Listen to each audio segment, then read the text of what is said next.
Good morning students. Today we are going to see about our new lesson chapter 4 theoretical concept of operating systems. Operating systems OS கேள்விப்பட்டிருப்போம் இல்லையா? ஜென்ரலாக நம்ம சிஸ்டமில் work பண்ணும்போது OS போயிடும், shut ப்ராப்பராக shut பண்ணுங்கள் அது அப்படின்னு சொல்லுவாங்க. ஸோ ரீசன் என்ன அப்படின்னா, ஆப்ரேட்டிங் சிஸ்டம்ஸ் ஓஎஸ் அப்படின்னு நீங்கள் பார்க்கும்போது என்னென்ன பார்த்துருக்கோம், எம்எஸ் ஆஃபீஸ் அது எல்லாமே தான். ஸோ அந்த ஓஎஸ் போயிடுச்சு அப்படின்னா என்ன ஆகும், நமக்கு மறுபடியும் லைசன்ஸ் பேஸ்டு ஓஎஸ் எல்லாம் இருக்குது, அன்லைசன்ஸ்டு பேஸ்டு ஓப்பன் சோர்ஸ்டு ஓஎஸ்லாம் இருக்குது. ஸோ அதெல்லாமே நம்ம இன்னும் நெக்ஸ்ட் கிளாஸ்லாம் அப்கமிங் லெசன்ஸில் உங்களுக்கு இருக்குது அதை பற்றி இன்டெப்த்தாக படிக்கிறதுக்கு. ஸோ இந்த ஓஎஸ் போயிடுச்சு அப்படின்னா நம்ம பண்ணணும், மறுபடியும் ஒரு சர்வீஸ் இன்ஜினியரை கூப்பிட்டு மறுபடியும் ஒரு ஓஎஸ் இன்ஸ்டால் பண்ணணும். ஸோ அதுதான் சொல்லியிருப்பாங்க. பட் ஓஎஸ்ன்னு தெரியுமே தவிர அது என்னென்ன ப்ராசஸ் பண்ணுது, அதோட ஒர்க் என்ன, அதெல்லாம் நமக்கு தெரியாது. ஸோ அதை பற்றின லெசன் தான் இப்போது படிக்க போகிறோம். Okay, introduction to software. A software is a set of instructions that perform specific task. Instruction, ஒரு சாஃப்ட்வேர் என்ன பண்ணோம் அப்படின்னா ஒரு சர்டைன் ஃபங்க்ஷன், ஒரு ப்ரோக்ராமை, ஒரு ப்ராசஸை செய்கிறது தான் சாஃப்ட்வேர் அப்படின்னு சொல்கிறாங்க.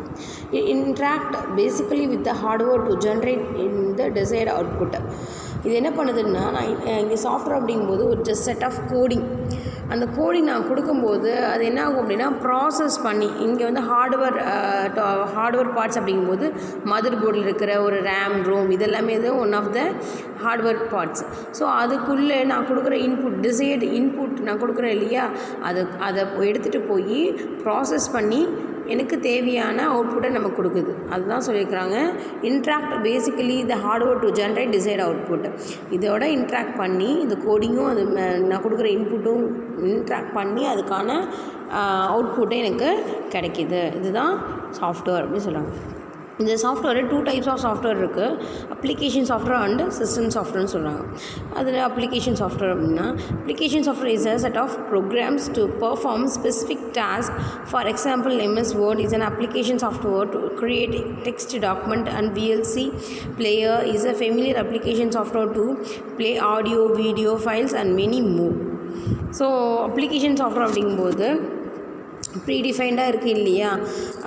இப்போ MS Word அப்படிங்கும்போது என்ன பண்ணிடுவோம், MS Wordல என்ன இருக்கும், MS Office இருக்கும், MS Excel இருக்கும், தென் ப்ரெசன்டேஷன்ஸ் பவர் பாயிண்ட் சொல்லுவாங்க இல்லையா. ஸோ இது எல்லாமே இருக்கிறது MS Word. ஸோ இது என்னென்னா ப்ரீடிஃபைன் சாஃப்ட்வேர். இது ஏற்கனவே இருக்குது, நான் ஜஸ்ட் என்ன பண்ணுவேன், அதை போய் ஒர்க் பண்ண போகிறேன். இது கை கான்செப்ட், கிராஃபிக்கல் யூசர் இன்டர்ஃபேஸ் ரிலேட்டடான அந்த கை கான்செப்டோடு எனக்கு அந்த சாஃப்ட்வேர் இருக்குது, நான் ஜஸ்ட் எடுத்து யூஸ் பண்ண போகிறேன், அவ்வளோதான். இதுதான் வந்து அப்ளிகேஷன் சாஃப்ட்வேர் அப்படிங்குவாங்க. பட் சிஸ்டம் சாஃப்ட்வேர் பொறுத்த வரைக்கும் என்னென்னா, அட் ப்ரெசன்ட் நான் என்னோடய ப்ரோக்ராமுக்கு ஏற்ற மாதிரி நான் கோடிங் எழுதுகிறேன் இல்லையா, அதுதான் சிஸ்டம் சாஃப்ட்வேர் அப்படின்னு சொல்லுவாங்க.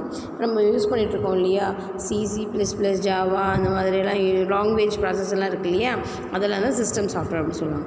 System software is a type of computer program that is designed to run the computer's hardware and applications programs. For example, operating systems and language processor. So இதுதான் அப்ளிகேஷன் சாஃப்ட்வேருக்கும் சிஸ்டம் சாஃப்ட்வேருக்கும் உள்ள differentiation. அப்ளிகேஷனாக ப்ரீடிஃபைண்டாக இருக்கிறது. இப்போ நம்ம app எடுக்கிறோம் இல்லையா, mobile ஃபோனில் இருக்கிறீங்க, app எடுத்துகிட்டு ஒர்க் பண்ணுறீங்க, ஆப்பில் போய் நீங்கள் எதாவது க்ரியேட் பண்ணுறீங்க இல்லை, ஜஸ்ட்டு நான் என்ன பண்ணுறோம், ஆல்ரெடி எல்லாம் ப்ராசஸ் பண்ணி வச்சுருப்பாங்க, அதை எடுத்து நான் ஜஸ்ட்டு யூஸ் பண்ணிக்கிறேன், அவ்வளோதான் அப்ளிகேஷன்ஸ். இதே சிஸ்டம் அப்படிங்கும்போது நான் புதுசாக என்னோடய கொஷின்ஸ்க்கு ஏற்ற மாதிரி கோடிங் சேஞ்ச் பண்ணுறது சிஸ்டம் சாஃப்ட்வேர். ஓகேவா, கிளியராக? So then introduction to operating systems. இப்போ தான் நம்ம ஆப்ரேட்டிங் சிஸ்டம்ஸ்குள்ளே வரும். இது வரைக்கும் நம்ம சாஃப்ட்வேர்னால் என்ன அப்படின்னு பார்த்தோம். ஓகேவா, an operating system is a system software which serve as an interface between user and computer. So இது ரொம்ப இம்பார்ட்டண்டான 2 மார்க்கு, எங்கேயுமே இது சேஞ்ச் பண்ணாதீங்க. ஆப்ரேட்டிங் சிஸ்டம்ஸ் OS அப்படின்னா என்ன அப்படின்னா, ஒன் ஆஃப் த டெஃபினிஷன்ஸ் என்ன கொடுக்கணும் அப்படின்னா, interface between user and computer. இந்த வேர்டு கண்டிப்பாக அங்கே இன்க்ளூட் பண்ணியிருக்கணும். அப்படி இருந்தால் மட்டும்தான் நீங்கள் அந்த கொஷின்ஸ் எழுதுறது கரெக்டுன்னு அர்த்தம். So interface between user and computer, எனக்கும் கம்ப்யூட்டர் யூசர் நானும் சிஸ்டமும் இன்ட்ராக்ட் பண்ணிக்கிறோம் இல்லையா, அதுதான் வந்து ஆப்ரேட்டிங் சிஸ்டம்ஸ் அப்படின்னு சொல்கிறாங்க. இந்த controls input and output and peripheral devices. Peripheral devices அப்படிங்கும்போது என்னென்னா பிரிண்டர், கேட்ஜெட், இதெல்லாம் தான் பெரிஃபரல் டிவைஸ்ன்னு சொல்லுவாங்க. The functions of an operating systems include the file management, memory management, process management and device management minimum. So இந்த management சிஸ்டம்ஸ்லாம் இந்த லெசன்லேயே படிக்க போகிறோம். நமக்கு ஆல்ரெடி தெரியும் இன்புட்னா என்ன, அவுட்புட்னா என்ன, பெரிஃபரல் டிவைசஸ்னால் என்ன அப்படின்ட்டு. ஸோ இது எல்லாமே சேர்ந்து ஒரு ப்ராசஸ் பண்ணுறது தான், ஒரு ஃபங்க்ஷன்ஸ் பண்ணுறது தான் இந்த ஆப்ரேட்டிங் சிஸ்டம் சொல்லுவாங்க. Without an operating systems, a computer cannot effectively manage all the resources. When a computer is switched on, the operating system is loaded into the memory automatically. OS இல்லாமல் நம்மளால் எதுவுமே ப்ராப்பராக செய்ய முடியாது. நான் இந்த சிஸ்டம் வந்து ஆன் பண்ண உடனே என்ன ஆகும் அப்படின்னா என்னோடய ஆப்ரேட்டிங் சிஸ்டம்ஸ் OS வந்து லோட் ஆக ஆரம்பிச்சிடும். A user cannot communicate directly with the computer hardware unless an operating system is loaded. என்ன பண்ண முடியாது, லோட் ஆனால் மட்டும்தான் என்னால் என்ன பண்ண முடியும், அந்த ஆப் வந்து ஒரு அந்த MS வேர்டாக இருக்கலாம், இல்லை ஒரு கம்ப்யூட்டர் நம்ம வச்சுருக்கோம் இல்லையா சிஸ்டமில் ஐகான், சிஸ்டம்ஸ் டெஸ்க்டாப்பில் ஐகான்ஸ் போட்டிருப்போம். நம்ம ப்ராசஸ் லோட் ஆன பிறகு தான், அதாவது சிஸ்டம் வந்து பூட் ஆன பிறகு தான் என்ன ஆகும், ஓப்பன் ஆகும், இல்லை லோடர்னு காமிச்சிட்டே தான் இருக்கும். ஃபுல்லாக ப்ராசஸ் கம்ப்ளீட் லோட் ஆன பிறகு தான் என்ன பண்ணுறது, என்னால் இன்ட்ராக்ட் பண்ணிக்கவே முடியும் என்னோடய கம்ப்யூட்டரோட. ஸோ OS இல்லாமல் நம்மளால் எதுவும் பண்ண முடியாது. Some of the popular operating systems is the personal computers and laptops of Windows, Unix and Linux. இந்த விண்டோஸ் அப்படிங்கிறது மட்டும்தான் நம்ம லைசன்ஸு, யூனிக்ஸ் லினக்ஸ் அப்படிங்கிறது open source operating systems. The mobile device mostly use Android and iOS and mobile OS. நம்ம use பண்ணிட்டுருக்கோம் இல்லையா Android, அதுவும் one of the OS தான். அதில் யூஸ் பண்ணுற OS என்னென்னா ஆண்ட்ராய்டு, அதான் நம்ம மொபைல் ஆண்ட்ராய்டு மொபைல் அப்படின்னு கேட்பாங்க இல்லையா, அதுதான். So need for operating system, operating சிஸ்டம்ஸோட நீட் என்னென்ன அப்படின்னு பார்க்குறேன். Operating system has become essential to enable the user to design applications without the knowledge of the computer's internal structure of hardware. Operating systems manage all the software and hardware. Most of the time, there are many different computer programs running at the same time. They all need to access the computers, CPU, memory, and storage. The need of operating system is basically an interface between the user and the hardware. So operating சிஸ்டமோட தேவை என்ன நமக்கு அப்படின்னா, நான் more then one process வந்து at a டைமில் செய்யும்போது அது என்ன ஜாப் வந்து ஃபஸ்ட்டு செய்யணும் அதே வந்து பிரிச்சிடும்.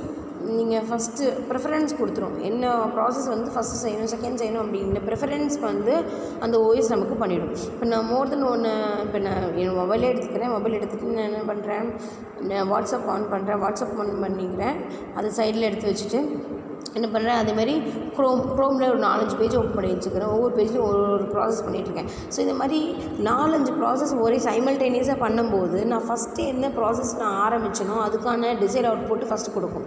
ஸோ இந்த மாதிரியான டிவைட் பண்ணும் ப்ராசஸை கரெக்டாக, இது ஃபஸ்ட்டு, இது செகண்ட், இது தேர்ட் அப்படின்ற டிவைட் பண்ணுறது தான் இந்த OSோட ஒர்க்கு. ஓகேவா?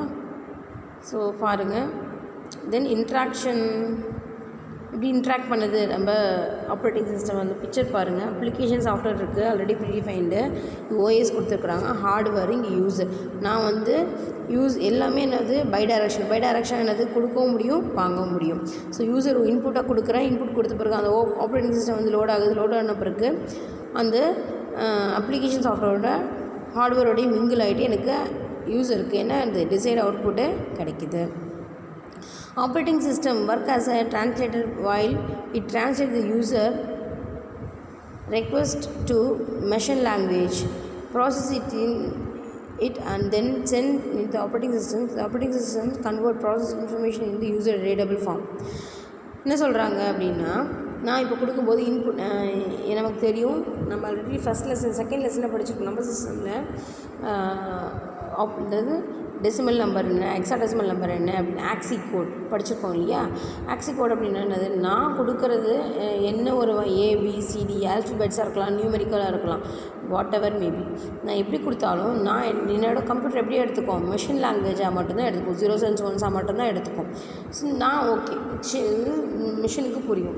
நான் திருப்பி எனக்கு அது 0s and 1சாகவே கொடுத்தா எனக்கு ஹியூமனால் அண்டர்ஸ்டாண்ட் பண்ண முடியுமா? கண்டிப்பாக முடியாது. ஸோ இந்த கன்வர்ஷன் ப்ராசஸை யார் பண்ணுறா அப்படின்னா இந்த ஆப்ரேட்டிங் சிஸ்டம் தான் பண்ணுறாங்க. நான் கொடுக்குற இன்ஃபர்மேஷனை மிஷின் லாங்குவேஜாக மாற்றவும், அந்த மிஷின் லாங்குவேஜ் ப்ராசஸ் பண்ணி எனக்கு ஆன்சர் கொடுக்கும்போது யூசருக்காக ஹியூமன் ரீடபிள் லாங்குவேஜாக மாற்றுறது இந்த ஆப்ரேட்டிங் சிஸ்டம் தான் பண்ணிகிட்டு இருக்கிறாங்க. என்னென்ன யூஸ் ஆஃப் ஆப்ரேட்டிங் சிஸ்டமோட யூசஸ் என்னென்ன இருக்குது அப்படின்னா நிறைய யூசஸ் இருக்குது. அது என்னென்ன கொடுத்துருக்காங்க பாருங்கள். To ensure that the computer can be used to extract with the user with wants to. So எக்ஸாக்டாக எனக்கு என்ன வேணுமோ அதை என்ன பண்ண முடியும், நான் கரெக்டாக வாங்கிக்க முடியும்.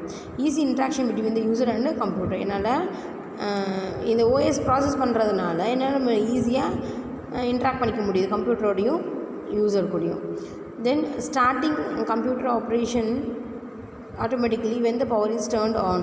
நான் என்ன ஆகும், நான் என்னோட கம்ப்யூட்டரை வந்து ஸ்விட்ச் ஆன் பண்ண உடனே CPU ஆன் பண்ண உடனே என்ன ஆகணும் அப்படின்னா அந்த ஓஎஸும் பூட் ஆகிடுது. ஸோ இதில் நான் இதுக்கு வந்து தனியாக ப்ராசஸ் பண்ணுங்கிற எந்த ஒரு நெசசிட்டியும் இல்லை. நான் சிஸ்டம் ஆன் பண்ணால் போதும் அந்த ஓஎஸும் தானாகவே லோட் ஆகிடுது. Controlling input and output devices. So interact பண்ணுறதுனால இன்புட் அண்ட் அவுட்புட் டிவைசஸை அது கண்ட்ரோல் பண்ணுது. இதனை அலோகேட் பண்ணுறது, ப்ராசஸ் பண்ணுறது யார் ஃபஸ்ட் செகண்ட் அப்படின்ற ஒரு பார்ஷியல் இது க்ரியேட் பண்ணுறது இவங்க தானே, அதனால் ஈஸியாக இருக்குது. Manage all the utilization of main memory. So மெமரியில் கொடுக்குற இன்ஃபர்மேஷனையும் இவங்க தான் மேனேஜ் பண்ணுறாங்க. Providing security to the user programs. So security பர்பஸுக்காகவும் எனக்கு யூஸ் ஆகுது. ஸோ இந்த மாதிரி பாயிண்ட்ஸ் அவர் போட்டு கொடுத்துருக்குறாங்க. ஸோ ரொம்ப ஈஸியான கொஷினு இது. 1 of the 3 மார்க்ஸாக கூட கேட்கலாம், சம்டைம்ஸ் 5 மார்க்ஸ் கூட கேட்பாங்க. ஸோ இதையும் படிச்சுக்கணும். Types of operating systems. இது ஆப்ரேட்டிங் சிஸ்டம்ஸ்னால் என்னென்னு படிச்சிட்டோம். Interactions between user and computer. So எனக்கு கம்ப்யூட்டரோட இன்ட்ராக்ட் பண்ணுறதுக்கு அந்த ஓஎஸ் தான் எனக்கு ரொம்ப மஸ்ட் இம்பார்ட்டண்ட்டாக இருக்குது. அதோட நிறைய டைப்ஸ் இருக்குது. என்னென்ன டைப்ஸ் அப்படிங்கிறத இப்போ பார்க்கலாம். Single user computer. Single user computer maybe நீங்கள் இதை பார்த்துக்கிறதுக்கு சான்சஸ் இருக்காது. நாங்கள் ஒர்க் பண்ணும்போது டாஸ், MS-DOS இப்பயும் இருக்குது. பட் ரொம்ப ரேர் இன் கேஸை நம்ம யூஸ் பண்ணுவாங்க. மேக்ஸிமம் யூஸ் பண்ண மாட்டோம். நாங்கள் படிக்கும்போது MS-DOS அப்படின்னு ஒரு இது இருக்கும், ஓஎஸ் இருக்கும். அதுதான் ஃபஸ்ட் சிங்கிள் யூசர் ப்ராசஸ். இப்போ நம்ம மவுஸ் இருக்குது, கீபோர்ட் இருக்குது, நம்ம ஒர்க் பண்ணிகிட்ருக்கோம். ஈஸியாக கீபோர்டில் எல்லாவோட ஷார்ட்கட் கீ நம்மளால் மெமரைஸ் பண்ணிக்க முடியாது. பட் இப்போது நம்ம என்ன பண்ணுறோம், கீபோர்டு மவுஸ் வச்சுருக்கோம், மவுஸ் வச்சுட்டு நேராக ஐகான் இருக்கும், ஐகானை ப்ரெஸ் பண்ணோமா, டபுள் கிளிக் பண்ணோமா, நான் உள்ளே போய் ப்ராசஸ் பண்ணோமா வந்துகிட்டே இருக்கும். அப்படி எனக்கு எதுவுமே தெரியல அப்படின்னா அந்த ஐகான் கிட்டே போனேன் அப்படின்னா அது என்ன ப்ராசஸ் பண்ணோம் அப்படிங்கிறத அது இன்டிமேட் பண்ணும். ஓகேவா? ஸோ அதை வச்சு நம்ம என்ன பண்ணோம், ஐடென்டிஃபை பண்ணிவிட்டு ஒர்க் பண்ண ஆரம்பிச்சிட்டோம். பட் இப்போது அப்படி கிடையாது. இப்போ நம்ம என்ன பண்ணுறாங்க, நாங்கள் சிங்கிள் யூசர் அப்படிங்கும்போது MS-DOS என்ன பண்ணோம் அப்படின்னா ஒன்லி கமாண்ட் லைன் மட்டும்தான் அக்செப்ட் பண்ணிக்கும். மவுஸை நான் என்னால் யூஸ் பண்ணவே முடியாது. நான் த்ரூ அவுட் கமாண்ட் கொடுக்கணுன்னா என்ன பண்ணணும், என்டர் பண்ணுறது, அதாவது உள்ளே ரீட் பண்ணணுமா ப்ராசஸை, அந்த ஃபைலை ரீட் பண்ணுறதுக்கும் நான் அந்த கமாண்ட் கொடுக்கணும், ரைட் பண்ணுறதுக்கு கமாண்ட் கொடுக்கணும், என் டாக்குமெண்ட்ரி ஓப்பன் பண்ணுறதுக்கு கமாண்ட் கொடுக்கணும், நான் என்ன டாக்குமெண்ட்ரியில் சேவ் பண்ணி வச்சுருக்கிறேன் அப்படின்றத கமாண்ட் கொடுக்கணும். ஸோ ஒவ்வொரு பாத் ஃபைல்னு சொல்லிட்டு நான் எந்த இடத்துல இருக்குது, C:, D:, E:, நம்ம அப்படி நம்ம என்ன பண்ணுறோம், ஒன்று கிளிக் பண்ணால் இன்னும் மறந்துட்டேன்னா ஸோ அடுத்ததுக்கு போகிறோம். ஸோ அந்த மாதிரி ப்ராசஸ் அங்கே பண்ணவே முடியாது. ரொம்ப லென்த்தி ப்ராசஸ், வேகமாக இருக்கும் அந்த ப்ராசஸ்ஸு. ஸோ சிங்கிள் யூசர் அப்படிங்கும்போது only for using keyboard shortcut key method use பண்ணி மட்டும்தான் அட் அ டைமில் ஒரே ஒருத்தர் மட்டும்தான் அந்த இடத்துல ஒர்க் பண்ண முடியும்.